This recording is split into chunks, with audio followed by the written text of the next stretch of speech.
Transport operators, vendors and commuters in St. Elizabeth are upset this evening after a bus operator was killed at the #1 transport center in Santa Cruz last night. The driver was reportedly stabbed to death by a loaderman in the facility. But those who use the transport center say the authorities have ignored a persistent problem for far too long, as some of these so-called loadermen are criminals who have been terrorizing them. TVJ's Herman Green has that story. On Friday, operators at the Santa Cruz #1 Transport Center were still visibly upset about an incident the day before in which two of their colleagues were attacked, one injured and the other murdered in front of them. And I'm shopping the day and he walk out in bus was a boat for collect one passenger in bus want. And he say, right, just which part me there? And the boy just drive around and attack me two friends. Her two friends are Brent Clark, a bus driver who plies the Santa Cruz to Montego Bay St. James route, who was stabbed twice in the chest and pronounced dead at hospital. The other, another driver, had his leg fractured as he was struck by a car.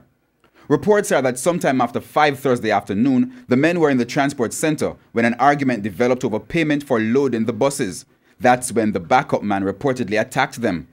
TVJ News understands that after the attack, the accused drove his car out of the transport center, but then returned with the police. It's like he went to the station when he come back from the police. So, you know, you shouldn't kill a man like that. Shouldn't kill a man. Stab the man and then run to the station. That's wrong. Up to news time Friday, the accused had not been charged, but remains in police custody.